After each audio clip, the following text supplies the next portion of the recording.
Welcome, everybody. Thank you for joining us for this May Masterclass. I am very excited to have my friends and I feel like we've been friends for forever, but we just met officially in person last year. But Karen Barnes, thank you for being here for May. It's a pleasure. I'm very excited. Thank you for inviting me. Yeah, should I say this like good evening to you because you're in the UK and I know you're 5 hours ahead of us on the East Coast. So it's 7 o'clock there. You should be having a cocktail for this. I'm sorry, we didn't make I've got water. It's not gin, I promise. But it is 7 o'clock in the evening here, so we have had dinner. Yeah, that's awesome.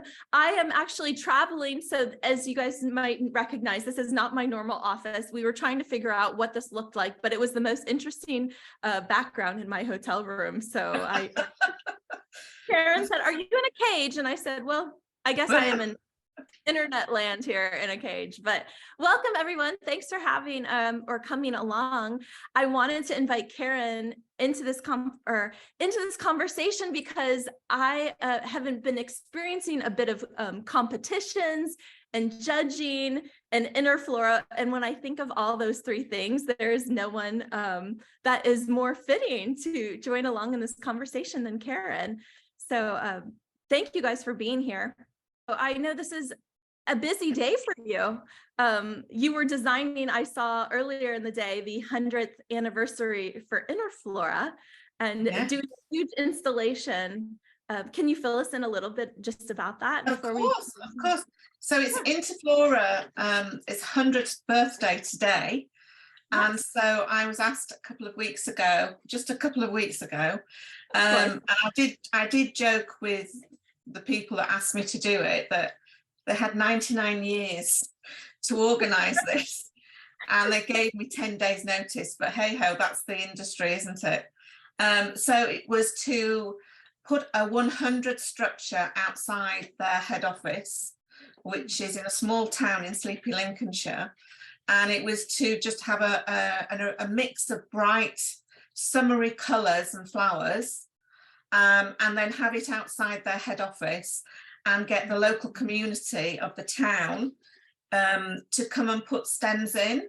So myself and two other designers, we constructed it yesterday, and then we transported it very early this morning. And so it was almost complete, but I left enough so that the community of Sleaford could actually put the stems in.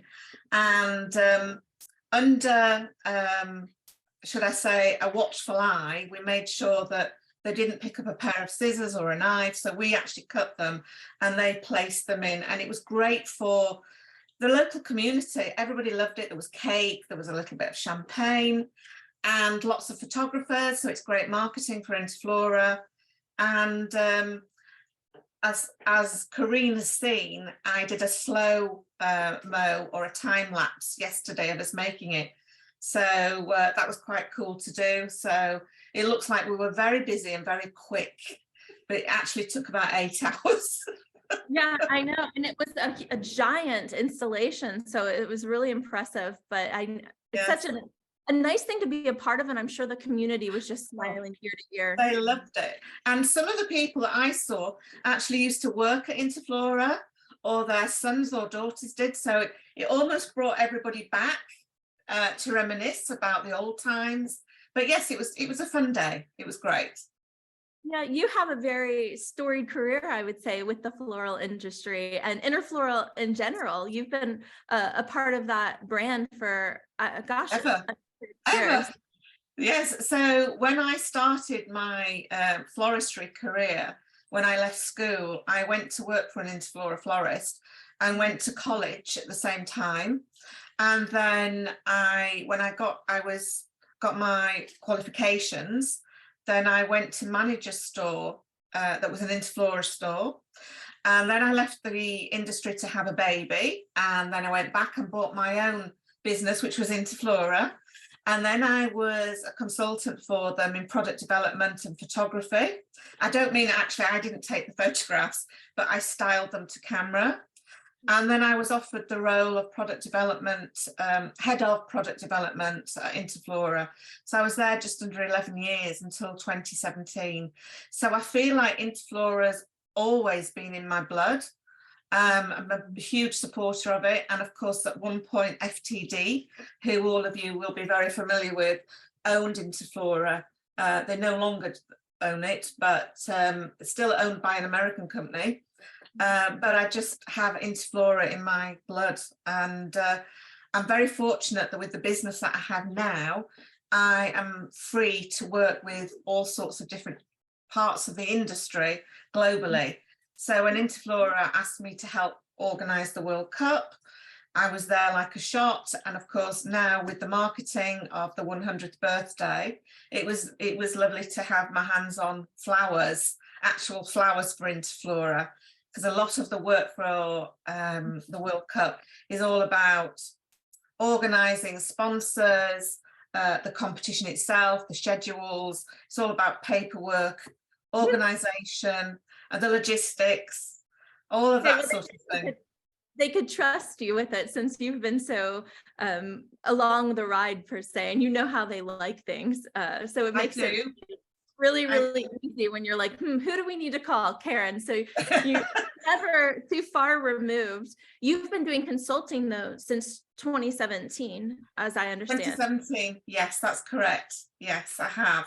And that has enabled me to do huge weddings and events globally, which I've been very fortunate, but also help independent florists, particularly in the UK.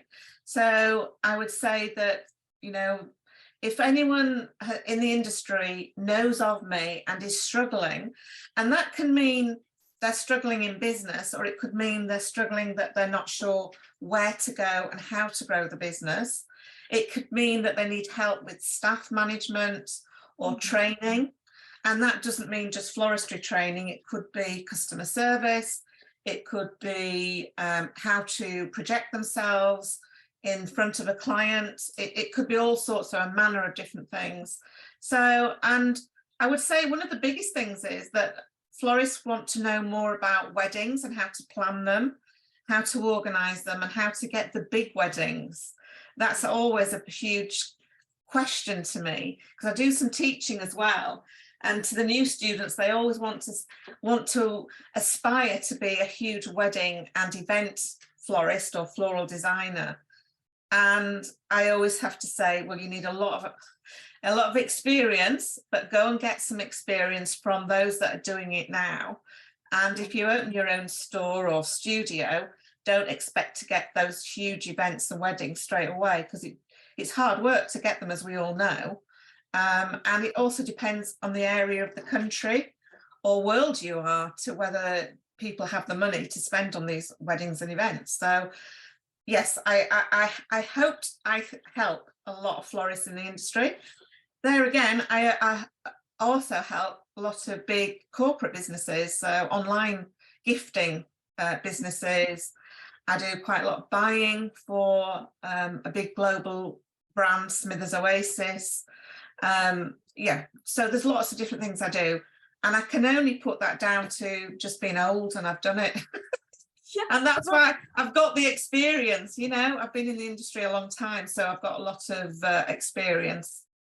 It's so fun to me though, because I feel like the floral industry is a very smaller, connected. If you're in one organization, you usually know all of the people that are a part of it. And I think Deborah De La Flor introduced me to you, I think maybe 6 or 7 years ago, and we've been connected. Yeah. But I didn't really understand the magnitude of your experience or what you do or who you were, like, really, because I feel like you were just so friendly and welcoming, and it just is really nice. But we had the opportunity last year to go to the BFA convention, and you were like the headline speaker there, and everybody was like, Karen is up there talking about details left and right. So I appreciate you giving us that endorsement, because I think it takes oftentimes not us telling people about our tools, but if you have someone that can really from the industry that can recommend it. So I certainly completely.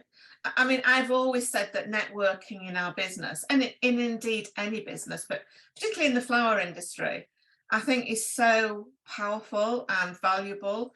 And that's something that I feel like subconsciously I've always been good at. And I've always wanted to achieve the next best thing. You know, if I achieve something, I want to do it. What can I achieve next?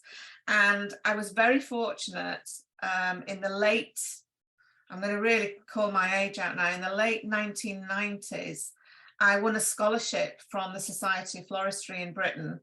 And it was a scholarship to go to AIFD Symposium in Dallas. And I have never, honestly, I've never looked back from that moment that I went to that symposium. And it was 7 days of fun and just meeting the most amazing people, some of which are still very good friends. Deborah is one of them that I've kept in contact with. And because we're both judges and we've been very fortunate to judge together in different World Cups for Interflora and FTD, that we've remained good friends, even though we're thousands of miles, across the ocean from each other. But it's all about networking. And this is why I think competitions are very, very good, that it's the people you meet and what you learn from them that can help you so much in your career, whether you want to just go on and get to the best of the best in competition world, or whether you just genuinely just want to learn new techniques and new ways of thinking, whether it's a new color scheme, new varieties, or new techniques of what to do with different flowers and different designs. It's just all a learning curve. And I think everyone soaks it up. I don't know a judge that doesn't learn something from each competition, because we never know everything. And I just think it's a fabulous opportunity for anyone in the floral design business, a florist, floral designer, event designer, whatever we want to call ourselves. Competitions definitely help, and they open your mind. So I'm a big believer in networking, and I think a big part of that is competitions.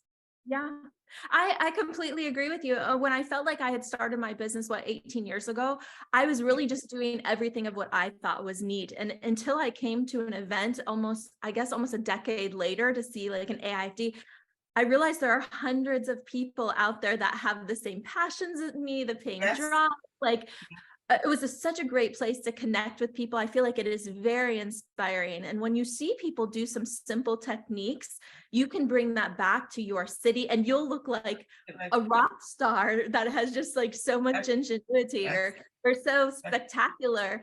I remember I was doing events and I saw something and I just replicated it, but they said they loved to buy flowers from me because they felt like they were buying flowers from a big New York City florist. Yes. So I was like, oh, this is because I learned a couple tricks and I appreciate that.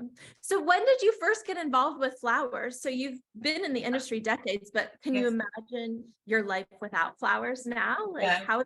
Not at all. And I was talking about this today with someone who doesn't work for Interflora but came from Sleaford, the community, and they came to have a look at the installation, and she was saying, I bet you get fed up with flowers? And I went, absolutely not. And I very rarely get flowers sent to me, apart from my husband at Valentine's. And I've started, particularly since COVID, of buying myself flowers every week, because I just love having fresh flowers in the home. But most of my friends, my friends think because I work with flowers that actually I don't want any more flowers in my life. But actually it's fabulous to actually receive them or have them sent to the door, or people come and give you a bunch of flowers when you're having dinner parties. I love it. I'd rather have a bunch of flowers or a bouquet of flowers or anything to do with flowers rather than a box of chocolates. And I love chocolate, but I'd rather have flowers every time. So tell me this, with your judge's cap on, when you get hand delivered that bouquet of flowers, you immediately go, oh, they should have put that dahlia over here on this side and this, like, do you like tear the bouquet apart? You still love it, I still, yes, we had some friends for dinner on Saturday night and they brought me a beautiful hand-tied bouquet. It was all groups of hydrangeas and anthuriums, fabulous roses and aspidistras. It was just gorgeous. And I left it in the packaging until they went on Sunday morning. And then as soon as it gone, I unwrapped it and it all fell apart. And I thought, this has not been made that well. You get, that's a good flowers were client. beautiful. I love them. I love them. Gorgeous. Yeah. Of course, I love it. What I found so funny is even if you send flowers to someone and they're maybe not arranged terribly, the recipient will never complain. They're just happy to get it right, you know. So it's probably a good thing. So you've seen a lot between different cultures and countries. Do you notice a difference between American design and say a more English or even like a French style? Do you know, since I was inducted into the American Institute of Floral Designers, I've been very fortunate. I've been to the States a lot, and I've been all to different parts of the States with work and on holiday. And I would say that when I first got involved with AIFD, there was a huge difference between European and even though we're not part of the European market anymore, I'm afraid, in the UK, I still class as part of Europe when I'm talking about the States. There was a big difference in design, quality of flowers, but I've seen that has changed considerably. The States, Canada, you know, have got fantastic designers, beautiful materials. I noticed that you work with local farmers, which is fantastic, considering the size of your country. I mean, we do work with local growers, but we are very, very reliant on the weather. So peonies are one of the most popular seasonal flowers in the UK. But when the weather's poor, that season is literally 2 weeks. It's just, you know, it's very disappointing. But so to get back to your question, Corrine, I would say the accessibility for fresh flowers in the UK is always going to be, I think, much easier for us, because the main hub of all the flower world is Amsterdam. It's Holland. You know, most growers will go through Holland, whether they go through Holland and then to Miami, or whether they go to Holland and Dubai or Tokyo, it's generally through that area of the world, which is just literally across the sea from us here. You know, literally I've got to drive 40 minutes and I'm at the coast, you know, I'm at the sea. We can get a ferry across to Holland and we're there very quickly. So, you know, we have a great ability to get fresh flowers very quickly. And I believe that getting European Dutch flowers into the States takes longer. And so I know that you've got more, you know, better at it over in the States, because you have the likes of Florimets, for example, that have the hubs all around the States in different states. But I do think things are getting much closer between us. But saying all of that, we are not as advanced as the Scandinavians or some of the countries in the Far East in the UK. So, you know, we're always playing catch up. Do you think that the UK market is a higher consumer of flowers than, say, the Americans? Yes, probably, yes. So I would say 20 years ago, Corrine, the only people that bought flowers were from a flower shop, from a florist, and it was for an occasion. It was very rare that you self-purchased flowers. In Europe, it's been like that for decades. You know, when you buy your milk, when you buy your bread, when you buy your fruit, you buy flowers. It's definitely got more like that now because of the supermarkets in the UK. And I'm sure it's very similar in the US, but flowers and plants are an every week, without question, purchase now in the UK. Are they like that in the US? I'm not sure. I mean, I feel like we do compete severely with the supermarkets, which is, I think, one of the biggest obstacles that florists face is like conditioning their customers to call them for the order instead of just picking up a bouquet. But all in all, you want people to consume flowers and enjoy them, you know. Absolutely. It's kind of like a double-edged sword. Yes, absolutely. And we do, in the supermarkets here, we have value supermarkets and we have high-end supermarkets, which I know you do. And I would say the high-end supermarkets are probably struggling more than the value ones, because it's a luxury, isn't it? You know, if you don't have flowers in your shopping basket, then it's not life or death. Whereas, you know, you need food and you need, you know, water and all the rest of it. So I think we're very fortunate that the business that I'm in particularly, people do have the finances, you know, and the disposable income to spend money on flowers. But I do know that a lot of florists in the UK are struggling. And I strongly believe that goes down to the area that they're in. You know, if you're in a demographic which is, you know, not very wealthy, or just struggling from day to day because of the economic crisis worldwide, then people are just not going to buy flowers, and that's very sad. I think that it also comes down to one of the obstacles is pricing your work, or knowing how to get a certain price point out of a certain design. And I think that by learning some techniques and certain ways to make things look more elegant and charge a higher price is also a way that through your consultation, you're probably guiding people. Absolutely, 100%. It's having that customer care and that customer service, which makes that client or customer feel as though they're the only ones to you, and that they matter. And I'm not just talking about weddings and events, but just on, you know, if you can get someone into your store and you can make something to what they want to pay, then you're probably buying loyalty. You're probably going to get them to come back to the store. And I always say this to my students: they may only want to spend, I'm going to say $40, but actually it's the future. They may have a daughter or a son who's getting married, who has babies, who has wedding anniversaries.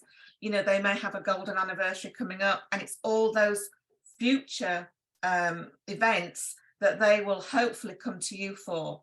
So I'm a florist that never says no. I don't know if that's right or wrong, but it's always worked well for me. You know, a lot of florists can sometimes have the attitude that they're waiting for people to come to them, and actually they're waiting for the business. But I feel that if you never say no when the business comes, then you are hopefully guaranteeing the loyalty of that client or customer for future business. And that's how you can get your business to grow. Well, I think the best florists are also the best networkers and the best at providing that service, because it is something at the end of the day people want to have, like just a concierge service for. I've got this great florist who makes me look good whenever I call about whatever they take me. So Interflora is the World Cup that you're helping organize, and I will let everybody know she has shared with me the plans for this. And I don't know if I should say, but this event is one of the most spectacular, extraordinary amount of planning that I cannot even say that, like, I can see why you don't say no to anything, because yes, you want to be involved, but are you in any way discouraged that you didn't say no, thank you? Because it's never. massive. Not at all. No, I mean, it's a huge challenge, and I'm sure I've aged 20 years. However, what an experience. And I have to say, I recognize a lot of the names that have come up on the screen. So I know that they're familiar with the World Cup. However, this one is not just a World Cup. This is an event, so that we are going to have not only florists, floral designers from all over the world participating, but also coming to watch and learn.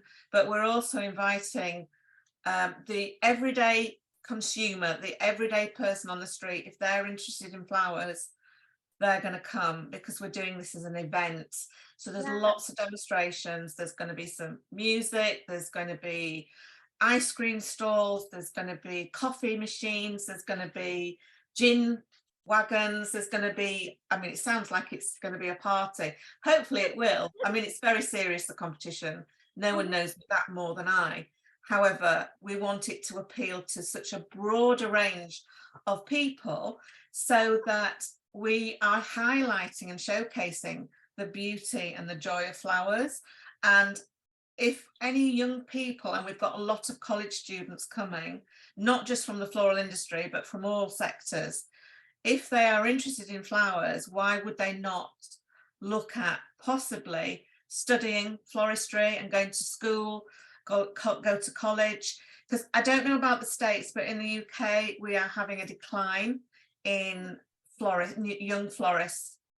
That we're finding it very difficult to recruit people that want to train. Well, So I think they don't know this as a career path.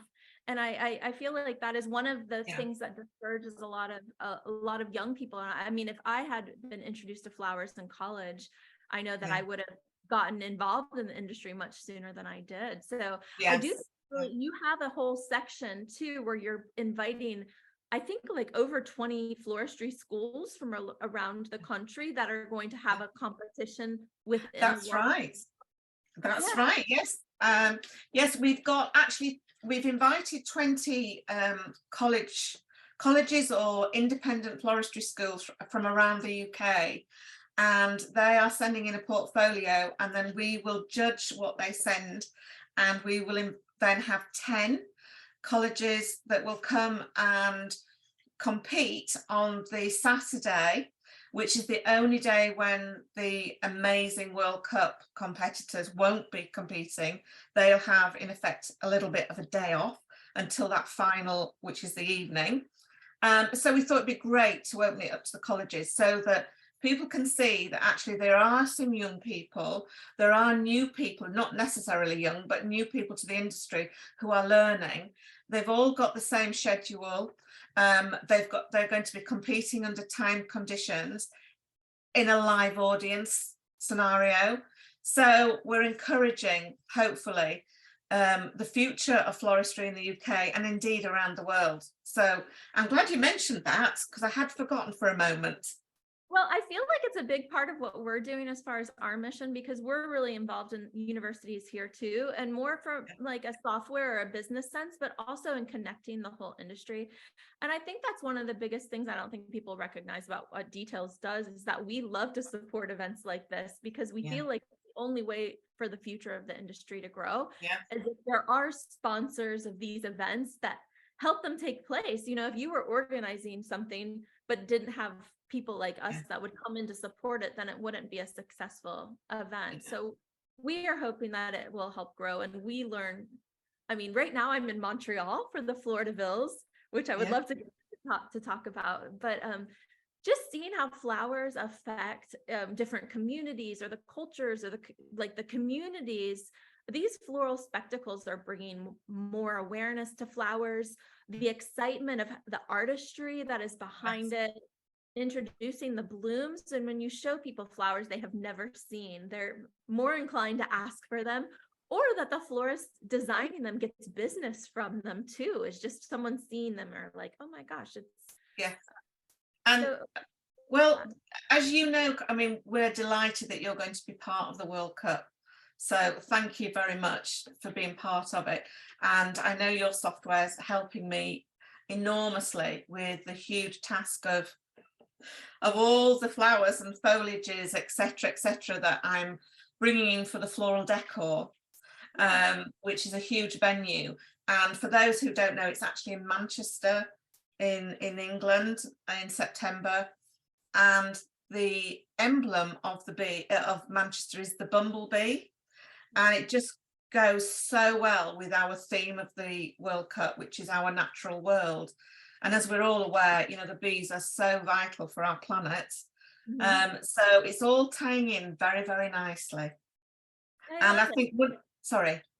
Oh, no, please, go ahead. I was going to say, one of the exciting things for me is waiting to see what these fabulous competitors from around the world for the World Cup will create and design, because they have 3 of the schedules and 3 of them will be surprise items, so they don't know what they are. But the 3 that they know about has all a theme of our natural world in some form, and I'm excited to see what they're going to do, what they're going to bring, you know, what their minds are thinking, creating. And I know it's a long process. They have known since January. So in theory, they've had quite a number of 8 months to create and practice and rethink and I think as a past competitor, I think that really helps when judging. And I think that's really important to understand when you're a judge. If you competed, you understand that fire that's in a competitor, how much work goes on behind the scenes, how much planning, how many sleepless nights you get. So equally, judging is a very important job. It's a very important role. And some of my colleagues not in judging have said, I could never be a judge. And it's not for everybody, but I absolutely love it. And for me, it was the next step from competing, just the next step for me to study, to be a judge. And, you know, I just adore it. But I do know how special it is for everybody and how important it is. So it's very serious on the day. It's a very serious role. As you probably found out today, Corrine. I know. Well, it was actually yesterday, and this is so I was invited by the Floridavilles that we're in Montreal right now, and they set up, and there were 16 designers that created the most extraordinary pieces for installations they were calling Voyage. So each one of these florists would get a different country that they had to represent on a mannequin. And this was my 4th time judging, and it gets harder every time. And it's not just hard.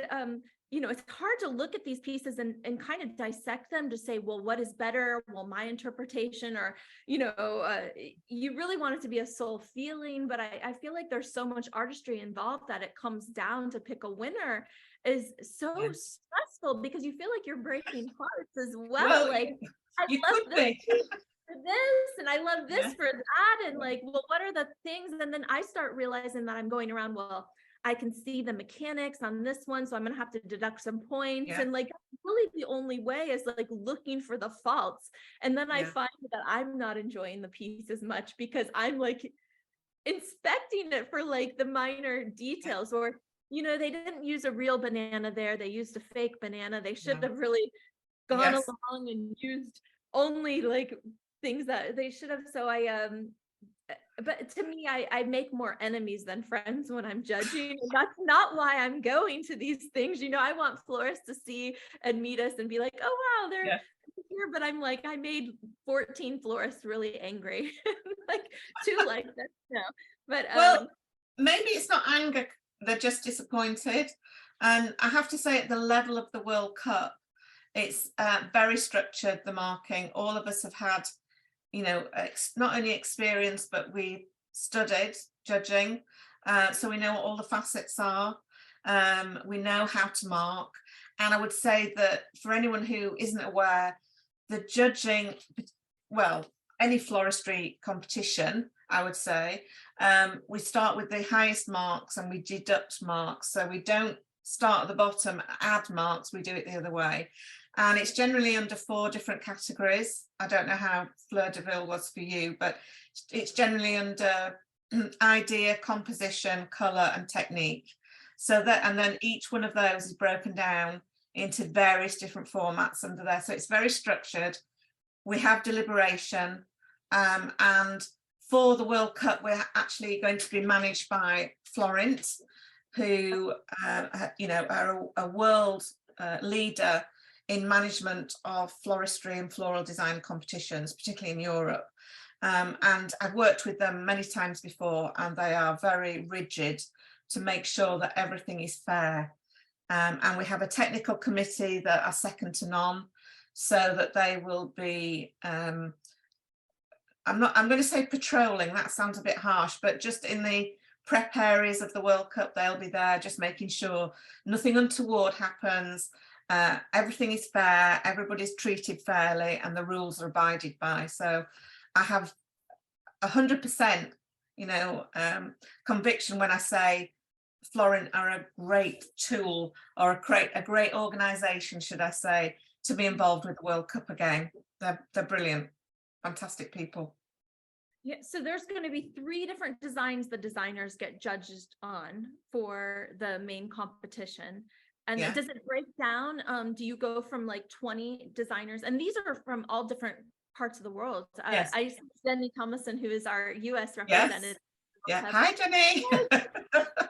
And you're invited. We're doing a cocktail hour, a VIP cocktail hour. I forgot to mention. Karen. Oh, I was going to mention that. Corrine. Come, bring all your friends. Unless you don't want to hang out with competitors, but you're all invited. So just going back to the number of countries, we've currently got 20 from literally all around the world. We may have another one. I'm just waiting. Tomorrow is the deadline. Okay. They do realise that if they let us know tomorrow that they are going to send a competitor, that competitor has a significant less time than the other 20 competitors, but they seem fairly relaxed about that. And if they don't let us know tomorrow, then unfortunately they won't be able to be part of the World Cup. So at the moment we've got 20 countries. So happens every 4 years, right? It happens every 4 years. So I always, when I'm talking about it to non-flower people, I talk about it as though it's the Olympics.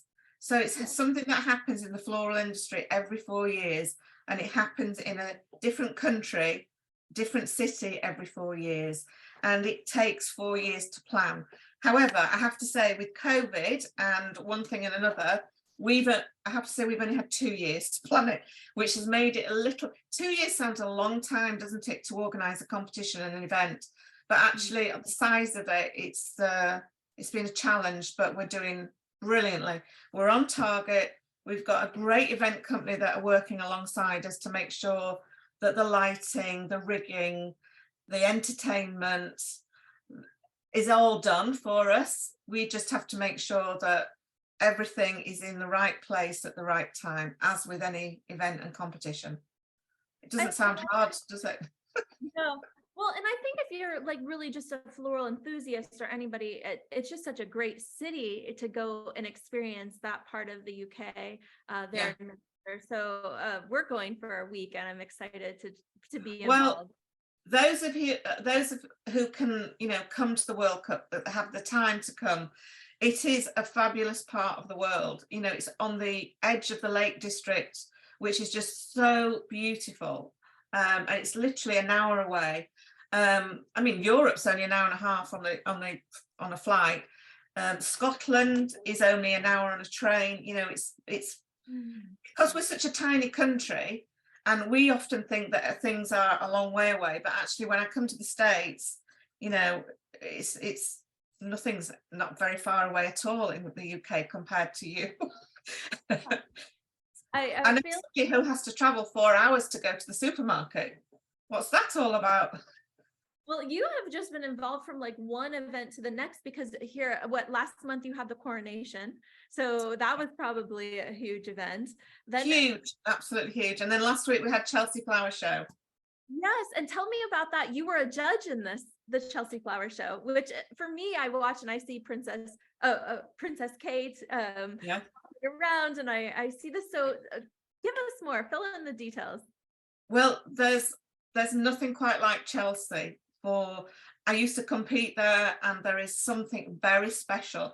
It's the Chelsea Pensioners, which is on the edge of the River Thames in Chelsea in London. So it's right in the centre and the heart of the city. And for 11 months of the year, it is a grass lawn, literally in front of the Chelsea Pensioners building. And for a month of the year in May, it becomes the most spectacular, amazing flower show. And it's not just about flowers, it's about garden design.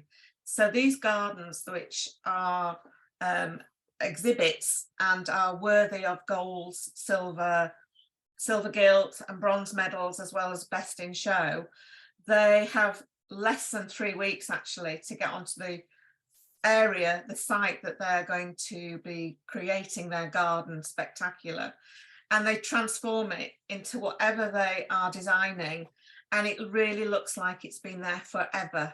I mean, it's just spectacular. I've never been disappointed. And last week I went back to judge the Chelsea in Bloom it was, and Belgravia in Bloom. So I actually was in the show ground of the Chelsea Flower Show, but it's the boroughs of Chelsea where all the shops and businesses are invited to take part to decorate the outside of their business or hotel or shop or whatever they have. And for Belgravia in Bloom, we had 46 entries. And then we had for Chelsea, we had 98. So it's a huge amount of businesses, but it brings tourism, it brings revenue into the borough, and it's just an amazing, spectacular. The Belgravia in Bloom, their theme was into the wild. So as a judge, you go in with an open mind. So it could mean to somebody into the wild, it could mean the Wild West, it could be a wild meadow, it could be a wild animals, it could be anything. So you have to be very open. And from my experience last week, a lot of the retailers who'd taken part had actually gone from one extreme to the other, whether it's a wild meadow or wildflowers or lions and tigers and snakes. You know, we had a buffet of, you know, amazing installations. I have to say that most of these businesses don't do the installations themselves. So they get florists and floral designers to do it for them. Great business for them. And it brings business into that business. Yeah, I love that, because I think it just brings so much attention and awareness and to the new designer or artist. I mean, if that is really something today that the newer florists should be going around everywhere that and Yes. a card around or bring a bouquet and say, you know, I'd love to do your storefront. Yes, absolutely. 100%. Yeah, Maybe I think maybe we should do that next year, Corrine. that's that. I love these ideas. I want to come, Karen. How can I get more time in the UK? I love it there. Oh, I'll invite you. That's not a problem. Okay. After you've been to Manchester, I'm sure you will be coming back more and more. More florists will want your software. That's what we're hoping. We're like, King Charles will be inviting me back to Buckingham Palace. There we go. Well, I'll let you into a secret. I did actually write to Buckingham Palace to see if Prince William and Kate would come along to open it, but unfortunately they were busy. Well, Hello. George, Charlotte, you know, bring Louis along. I did try. So is there anything that you would recommend to florists that are participating in competitions, what to make them stand out?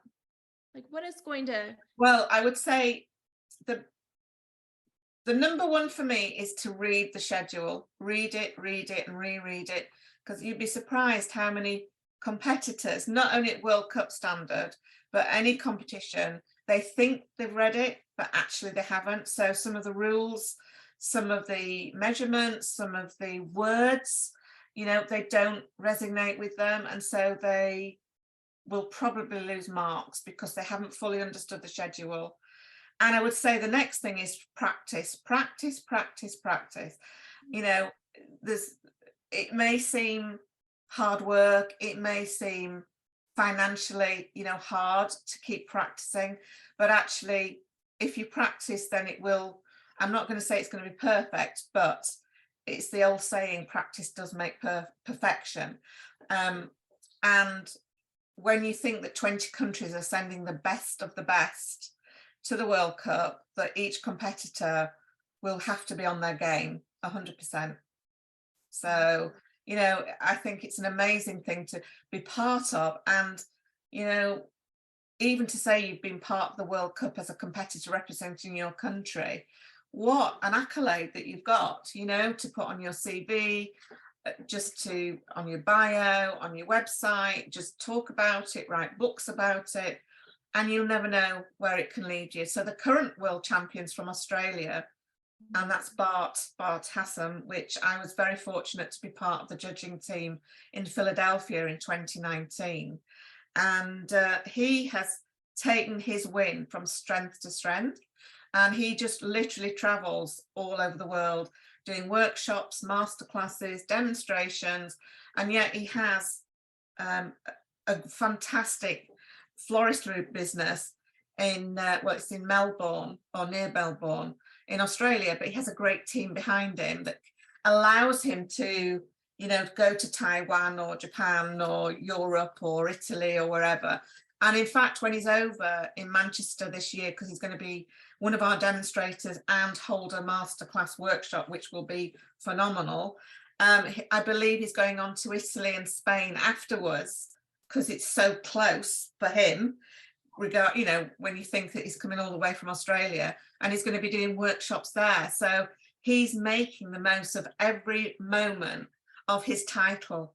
And I think that's amazing, because I have known world champions actually just not do much with it afterwards, because they've either been burnt out or they've had other things in life that have got in the way. But what I'm trying to say is that when you get to this level, it can just launch you into the next level with your career. Well, I imagine that there's a lot of things that comes along with that you're not mentally prepared with either. So it's like the notoriety or the extra attention or keeping up with the social media. And those are all things that are full-time jobs. Yeah, huge. Anything that florists can do to like mentally prepare for competition. And what about if they lose? Like, how should they take it? Right. So when I was a competitor, when I was very young, if I didn't win, I was heartbroken. And my boss used to say to me, it's not the winning that matters, it's the taking part. And when you're 17, that's not always, it didn't resonate with me, because I always wanted to win. And eventually I started winning, so that was okay. However, as I've got older, I've realized that she spoke a lot of sense, that actually being part of a competition teaches you more, not just about yourself and the way that you design, but actually teaches you how to react with fellow competitors and their assistants, that everybody's in it to help each other. Actually, when I first, it was probably, I don't know what year it was now, but when I first competed at the Chelsea Flower Show, I was blown away by the friendliness and the attitude of every other florist in that marquee. They were willing to share coffee, share foam, back in the day, share a pair of scissors or secateurs. Everybody was sharing with other and having a great laugh. And I'm still friends with a lot of those florists. And so I've learned that through competitions, which I know I've mentioned before, it's the networking and what you learn. So for those people who lose, and not everybody can win, we all know that, it's just take the positives from it, what you've learned, but also the people that you've met, because you never know when those people might need you to help them with something. And that really truly happens. And that's how, I have to say, in the last 5 years, how I've got a lot of my big event jobs, because people know me, and it's because they know my style of work. They know that I'm quite friendly and I can get on with most people. And I think that helps a huge amount. And so, yes, to answer your question, don't be disheartened, but learn from it and make new friends, because you never know. Yeah, no divas allowed. The law will, in our industry, we'll always find divas, but actually I can deal with them as well. You know, you just have to deal with them and not take offense to if they can be a little bit uptight or a little bit rude. Just don't take offense, but just get to know people, and it will reap the benefits in the future for you, I promise.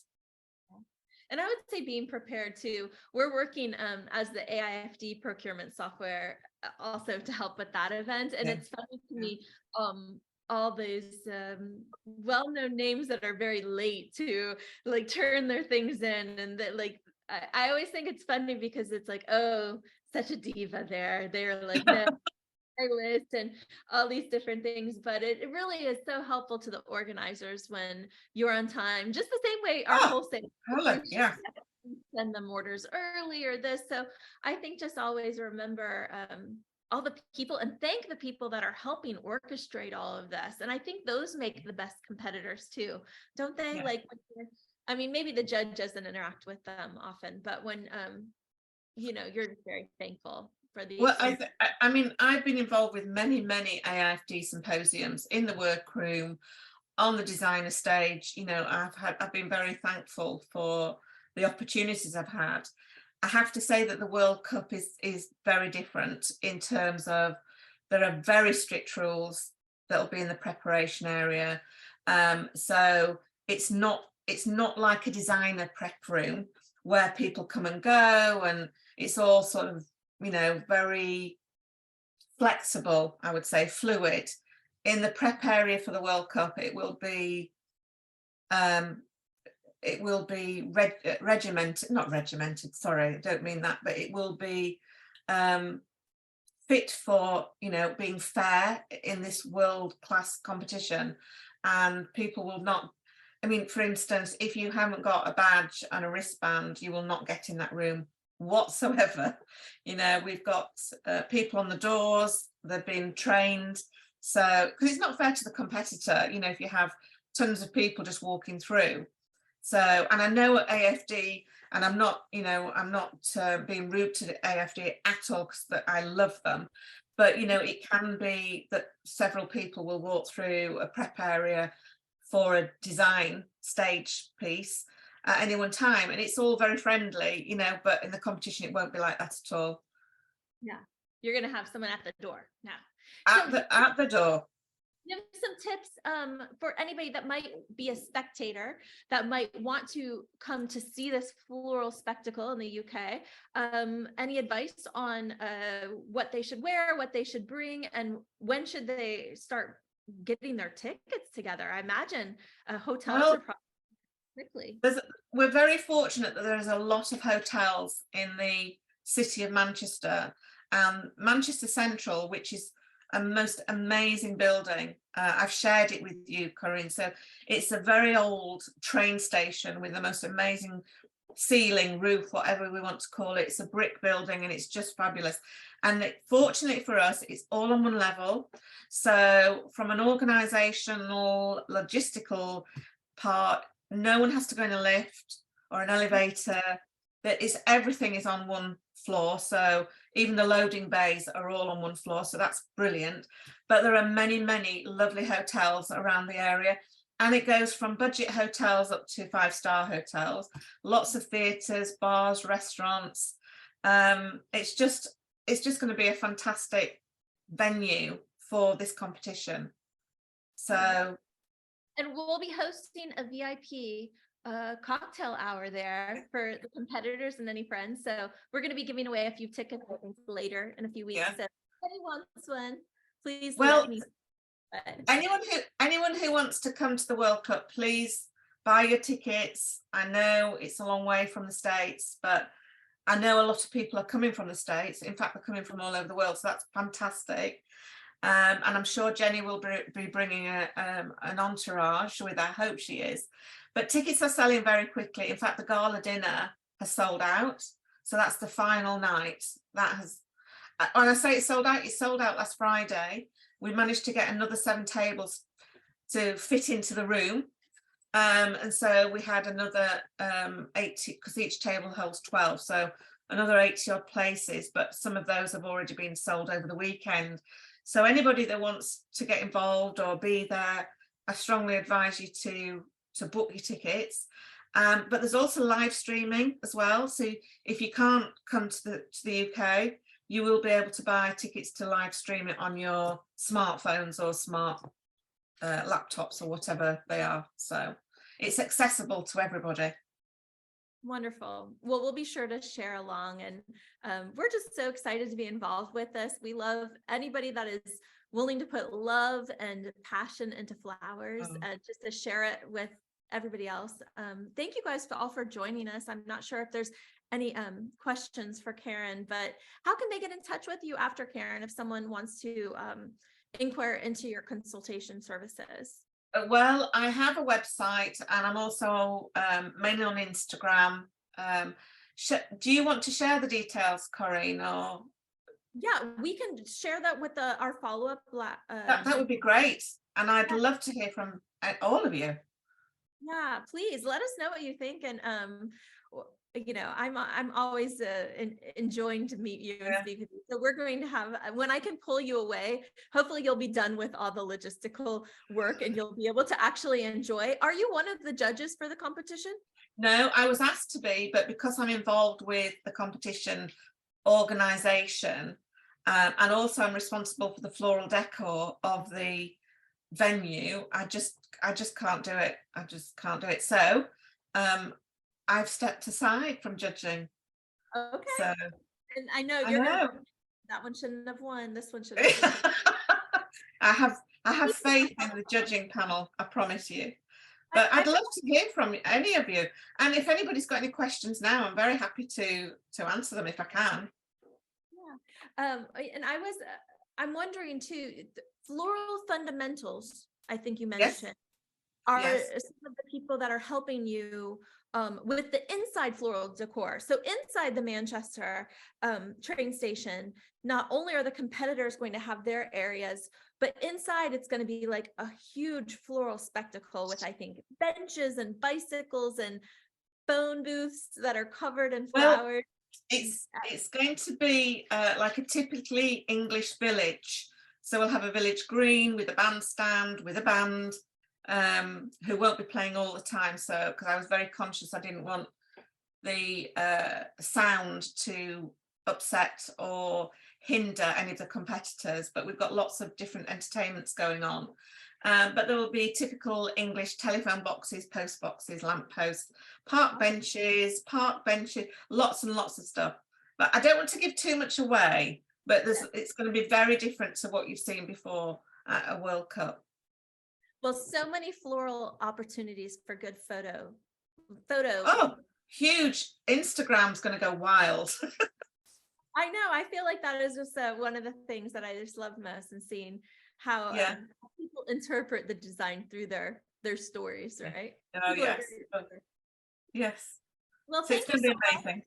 This has been wonderful. If you guys have any questions for Karen, please feel free to reach out to us. We'll be sure to pass them along. We'll also follow this up with a really wonderful blog write-up and more information about how you can attend the Interfloral event. And hopefully Chelsea and Bloom, I'll be there next year with Karen. I hope so. Yeah. And William will be judging all the designs now. But thank you so much for spending this evening with us, Karen. It's been a sincere pleasure. Absolute pleasure.